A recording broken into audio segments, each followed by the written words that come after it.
বিকেলে ভোরের ফুল ঝরে যায়। পিসিমণি বলে দেবে যে ওই মেয়েটাকে স্কুলে পাঠানো যাবে না। ও বলেছে ও পড়াশোনা শিখে এই পরিবারের যোগ্য বউ হয়ে দেখাবে, আর সেই সুযোগটা করে দেবো আমরা। কোম্পানিটা ওদের হতে পারে, কিন্তু বাড়িটা এখন আমার আছে। দেখবেন বড়দা ভাই, ওটাকে আবার বেচতে না হয়। আরে বাবা, তুমি তোমার একটা কোম্পানির মালিক, ওনার। এনজয় করো, খাও খাও, ড্রিঙ্ক করো। আচ্ছা, এই মেয়েটার জীবনে কি কোনো স্বপ্ন নেই? এই মেয়েটার জীবনে কি কোনো চাওয়া পাওয়া থাকতে পারে না? না, পারে না। ইনফ্যাক্ট প্রয়োজনই নেই।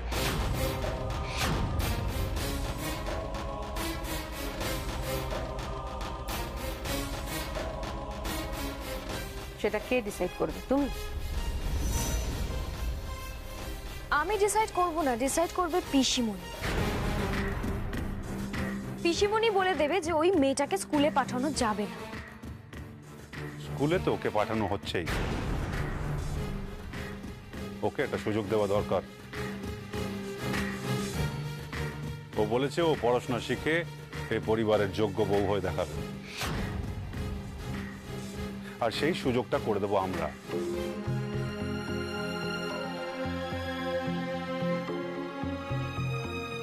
Thank you Shubhankar, thank you so very much.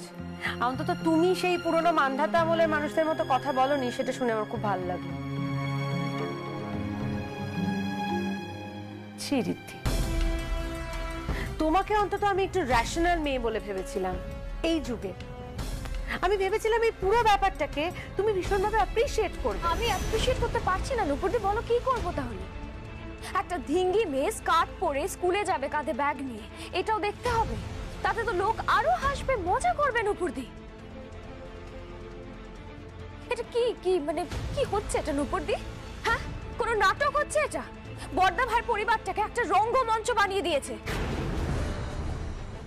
নিজ বৌদি, থাক না এসব এখন। তুমি একদম চুপ করে থাকো, একদম কথা বলবে না। যেটা বোঝো না সেটা নিয়ে কথা বলবে না তীর্থ। তুমি বরং যাও, দাদার পয়সায় বসে বসে খাও।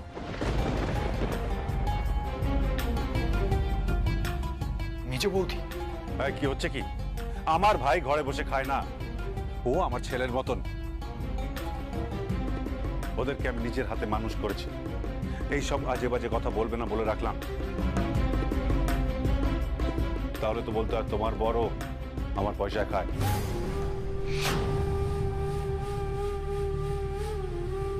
সরি বড়দা ভাই, চিত্রটা একটু পাল্টে গেছে। পাল্টে গেছে মানে? মানে আমার বর আপনার পয়সায় খায় না।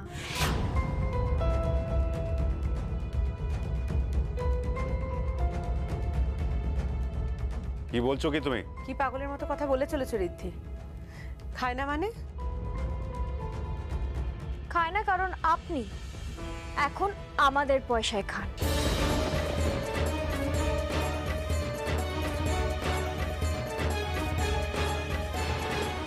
ঋদ্ধি, ক্ষমা করবেন বড়দা ভাই, ছোট মুখে বড় কথা বলছি, কিন্তু আসলে আমি বাধ্য হচ্ছি কথাগুলো বলতে। আপনি জানেন তো যে এখন নার্সিং হোমটার মালিক কনক কাকন আর দীপঙ্কর ব্যানার্জি।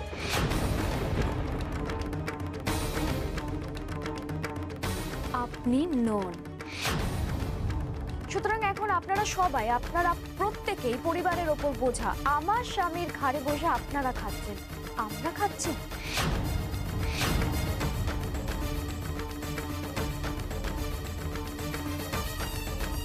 কথাটা মাথায় রাখবেন।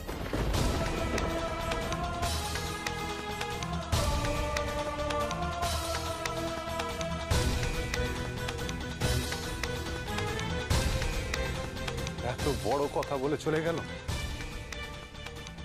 এত বড় বড় কথাও বলতে পারলো। আমার সংসারে আমি এই ধরনের কথা কোনোদিনও শুনিনি। আজকে বলতে ভাই, তুই দুঃখ পাস না। দুঃখ পাও না মানে? দুঃখ পাও না মানে কি তুই জানিস? কত কষ্ট করে তোদেরকে মানুষ করা হয়েছে আমি আমি আর পিসিমণি ছাড়া কেউ জানে না। আর আজকে আজকে এই ধরনের কথা শুনতে হলো যে আমি নাকি দীপঙ্করের পয়সায় খাই।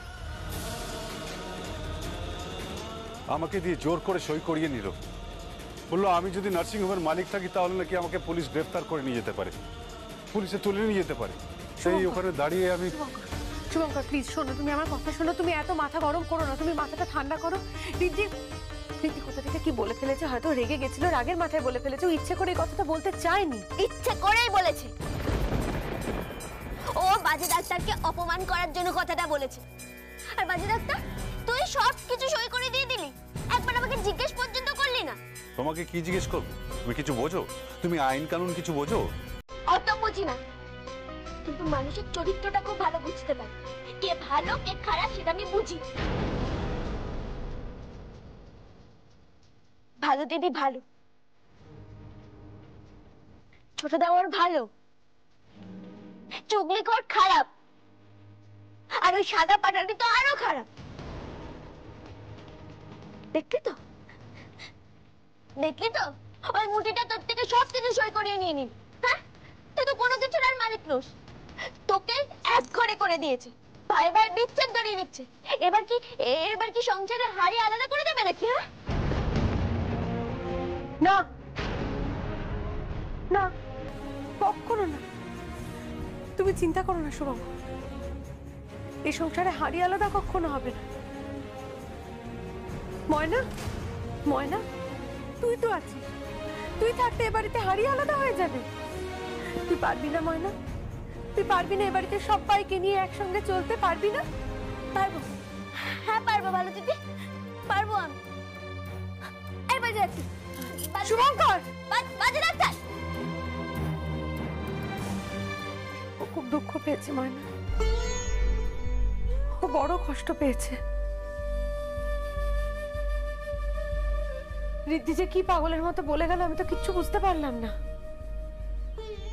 এই বাড়িটাতে আগে কোনোদিন কোনো অশান্তি ঢোকেনি, কত মিল ছিল প্রত্যেকের মধ্যে, কত আনন্দে থাকতো সবাই, রাম রাজত্ব ছিল বাড়িটাতে, হাসিতে খুশিতে আনন্দে ভরা একটা পরিবার, সবাই একসঙ্গে থাকতো, ভাই ভাইয়ে কত মিল ছিল। আরে কোন কুঞ্জি মন্থরা এলো, গোটা পরিবারের ভিতটাকে একেবারে নাড়িয়ে দিয়ে চলে গেল।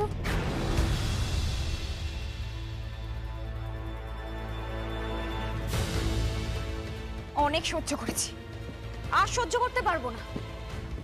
উনি এই বাড়িতে খান, আমিও এই বাড়িতে খাই। উনি যদি এই বাড়িতে থাকেন, আমিও এই বাড়িতেই থাকি। এতদিন উনি ছড়ি ঘুরিয়েছেন, এবার ছড়ি ঘোরাবো আমি। কি হয়েছে দিভাই, কি হয়েছে? তোমার বড় ভাসু ঠাকুরকে আজকে শুনিয়ে দিয়ে এসেছি যে আমরা ওনার পয়সায় খাই না, বরং উনি আমাদের পয়সায় খান, কারণ এখন কোম্পানিটা আমার বরের। সে কি বলছো দিভাই? কোম্পানি তোমার বরের? অবশ্যই আমার বরের। কি বলছো মেজদি ভাই? কোম্পানি তো বড়দা ভাইয়ের ছিল, একটা সময় ছিল, কিন্তু কাগজপত্রে সই সাবত করে সবকিছু বড়দা ভাই হারিয়েছে। এখন আর কিচ্ছু বড়দা ভাইয়ের নয়। আর সেই জন্যই তো ভাই ভাই করে নাকি কান্না জুড়ে দিয়েছে। বুঝতে পেরে গেছে না, পায়ের তলা থেকে মাটি সরে গেছে। মেজদি ভাই, একজন দেবতার মতো মানুষের পায়ের তলা থেকে মাটি সরে যাচ্ছে আর তুমি খুশি হচ্ছ? কে দেবতা সুপর্ণা? একটা কথা মাথায় রাখিস, মানুষ কিন্তু মানুষই হয়, দেবতা হয় না। সারাক্ষণ শুধু শাসন, ওনার শাসনে আমাদের চলতে হবে। চারিদিকে ডক্টর শুভঙ্কর, ডক্টর শুভঙ্কর। আমি ফেড আপ হয়ে গেছি এটা নিয়ে। কেন আমার বর কি বানের জলে ভেসে এসেছে? কিচ্ছু করেনিও। এই নার্সিং হোমকে সামলেছে, অ্যাকাউন্টস থেকে শুরু করে ম্যানেজমেন্ট অবধি সব দিকটা ও দেখেছে। তারপরে ওর সঙ্গে এটা করেছে, সেটা ঠিক করেছে সুপর্ণা? সেই জন্যই আমি কথা শুনিয়ে এসেছি। বুঝুক এবার কি বুঝবে। ঠিক করেছো দি ভাই, একদম ঠিক করেছো। বড্ড বেশ ছড়ি গড়া পিসি আর ভাইপো মিলে সবার মাথা কিনে নিয়েছে। এইবার দেখবে পিসিমণির অবস্থা। চোখের মুখে নুন পড়লে যেরকম হয় ঠিক সেই রকম হবে। এটা তোমরা ঠিক করছো না, একদম ঠিক করছো না। কেন ঘরটাকে ভাঙতে চাইছো? এতদিন ধরে এই পরিবারে একসাথে আছো। কোন পরিবারে ভাই বোনের এত মিল দেখা যায় বলো তো? আমরা এক অন্যে খাচ্ছি, আমরা একটা পরিবার। কেন সেই পরিবার ভাঙবে? সুপর্ণা জ্ঞান দিস না, একদম জ্ঞান দিস না, আমার শুনতে এগুলো ভালো লাগছে না। চুপ কর তুই। আর তোর যদি এসব কিছুতে খুব অসুবিধা হয়ে থাকে তাহলে কিন্তু তুইও এ বাড়িতে টিকতে পারবি।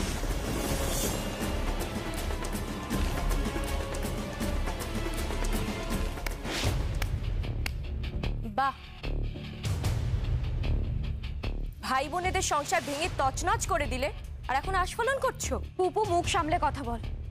ভুলে যাস না কোম্পানিটা তো তোমাদের, তাই না? ঠিক তাই, কোম্পানিটা এখন আমাদের, আর সেই কোম্পানির টাকাতেই তোরা বসে বসে খাবি। খাবো? খাবার জুটবে মনে করছো? তোমার একদিনেই যা অবস্থা হয়েছে দেখে তো মনে হচ্ছে না আমার খাবার জুটবে বলে। কি বলতে চাইছিস পুপু? আমি বলতে চাইছি যে তুমি একজন অত্যন্ত নিচু মনের মহিলা, যে কিনা আমার বর্ধাভাইয়ের সঙ্গে অসৎ আচরণ করেছো। প্রত্যেকটা মুহূর্তে আমার বর্ধাভাইকে ঠকিয়েছো, ফাঁকি দিয়েছো, আর তার বিশ্বাসের অমর্যাদা করেছো। ওসব কথা থাক।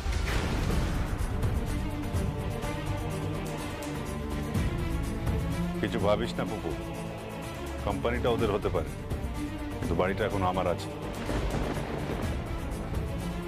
দেখবেন বড়দা ভাই, ওটাকে আবার বেচতে না হয়।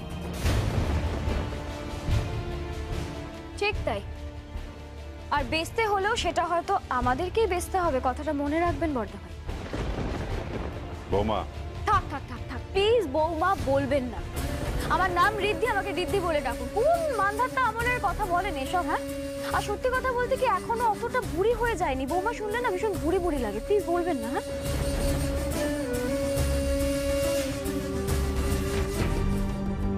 একটা দিনে কতটা পাল্টে গেল সবকিছু। হ্যাঁ, 24 ঘন্টাও নেয়নি।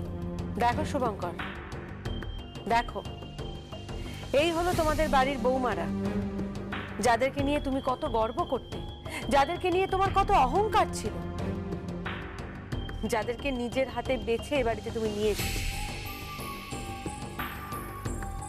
হ্যাঁ, বর্ধাভাই তো নিজে বেছে অহংকার করেছিল, বলেছিল দেখ দেখ এরা বাড়ির বউ, সবাই এক বাক্যে বলবে ব্যানার্জি বাড়ির বউ। আর সেই বউকে দেখো, লোভে দুটো চোখ চকচক করছে। পুপু, ঠিক করে কথা বলো পুপু। দীপিকা, পুপু একদম ঠিক কথা বলেছে। বাবা, এই তো দেখছি সব শিয়ালের একই রাগ। হ্যাঁ, তার কারণ তুমি দিনে দিনে মনুষ্যতার জীব হয়ে যাচ্ছ, তাই এবারের সবকটা মানুষকে তোমার শেয়ালের মতো মনে হচ্ছে। মনে রেখো রিদ্ধি, তুমি যা অন্যায় করছো তার প্রায়শ্চিত্ত কিন্তু তোমাকে এই জন্মে করে যেতে হবে, আর শুধু এই জন্মে নয়, এই বাড়িতে থেকে করে যেতে হবে। এই কথাটা আমি বলে দিলাম, চিন্তা করো না শুভঙ্কর, কষ্ট পেও না তুমি, একদম কষ্ট পেও না। আরে স্বয়ং বিদ্যাসাগর বলে গেছিলেন যে যখন দেখবে কেউ তোমার খুব বড় ক্ষতি করতে চাইছে, তখন তুমি মনে রাখবে যে নিশ্চয়ই তুমি কোনোদিন তার কোনো বড় উপকার করেছো। নূপুরদি, নূপুরদি, আমি বলতে চাইছিলাম যে তুমি এসব ব্যাপারে আর নাক গলিও না, এটা আমাদের সংসার। তুমি এভাবে কথা বলবে না। বেশ করেছি, তুমি আমাদের সংসারে আর নাক গলাবে না নূপুরদি, তুমি বরং এখন যেতে পারো। কি বলছো কি তুমি?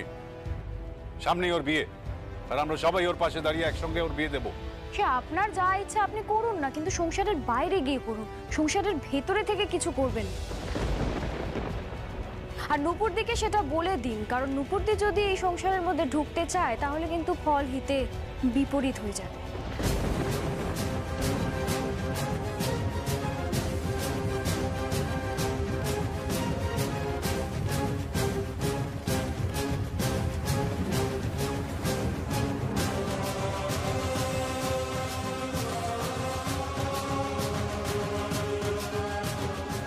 সরি নুপুর। না না শুভ, আমি একদম দুঃখ পাইনি। প্লিজ নূপুরদি, তুমি রাগ করো না। না রে পপু, আমি রাগ করিনি। আমি কেন রাগ করব বল? যে তোদের বড়দা ভাইকেই মানুষ বলে কিছু মনে করছে না, তার সামনে তো সত্যিই আমি কিচ্ছু নই, কেউ নই। ছি ছি ছি ছি।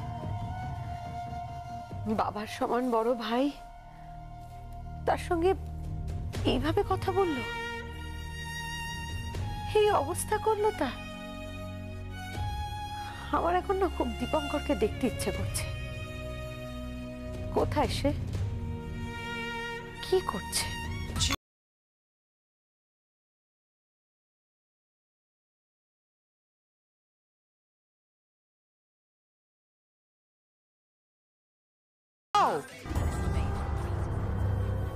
না মানে এভাবে এভাবে ড্রিঙ্ক করে বাড়ি যাব? সো প্রবলেমটা কিসের? প্রবলেম বর্দা আছে, পিসিমণি আছে।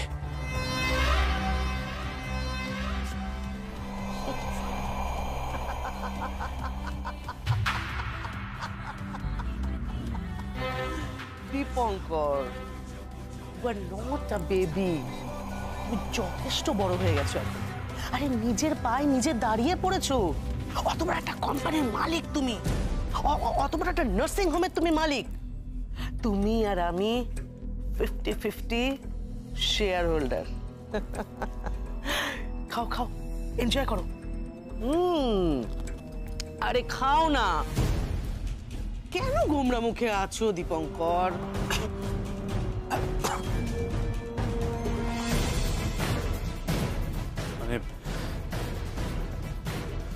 মানে আসলে এভাবে বর্দাকে সরিয়ে দিয়ে সমস্ত কিছু মালিক হব? তুমি তো এটাই চেয়েছিলে, আর তুমি যেটা চেয়েছো তুমি সেটাই পেয়েছো। কতদিন আর দাদার কোম্পানিতে চাকর হয়ে খেটে যাবে? কতদিন? দাদার কথায় উঠতে বললে উঠেছো, বসতে বললে বসেছো,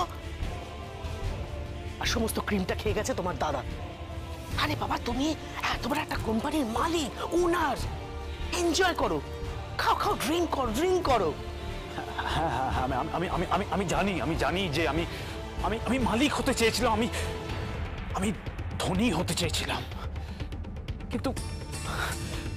কিন্তু এভাবে বর্দার থেকে সমস্ত কিছু ছিনিয়ে নিয়ে আমার কেমন একটা লাগছে। আমি তাই বুঝি? আরে খাও না, আরে কি হলো, খেতে হবে তো। খাও খাও খাও খাও খাও, পুরোটা খাও খাও।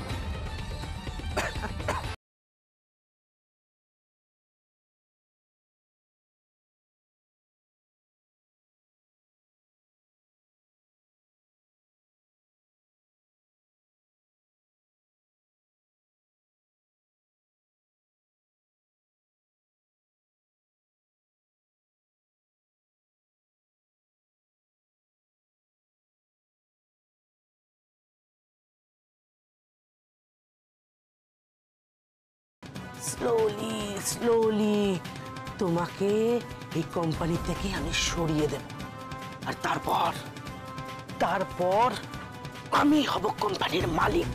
ইয়েস, আমি হব মালিক। ডক্টর শুভঙ্কর লিমিট বলেছিলে না আমাকে? তুমি আমায় লিমিট বলেছিলে।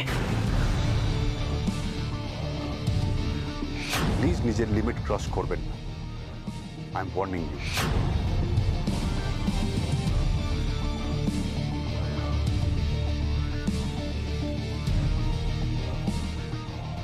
সহ্য করতে পারছি না আমি। I just can't tolerate.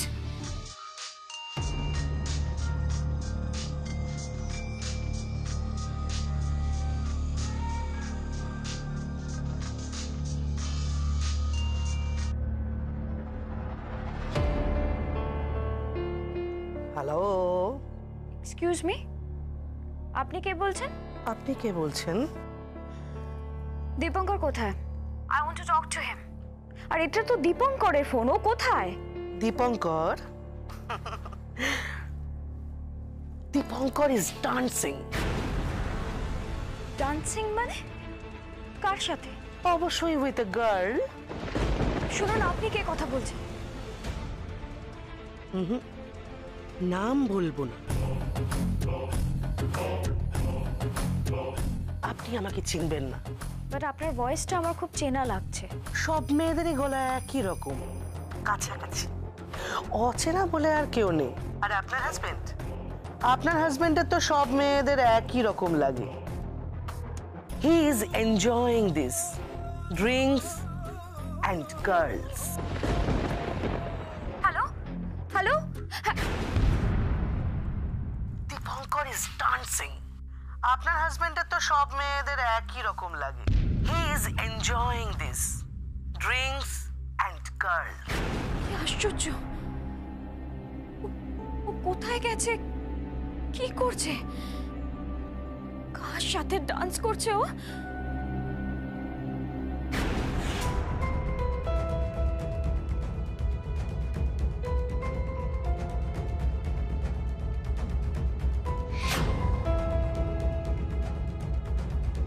পিসিমণি, কি দেখছো?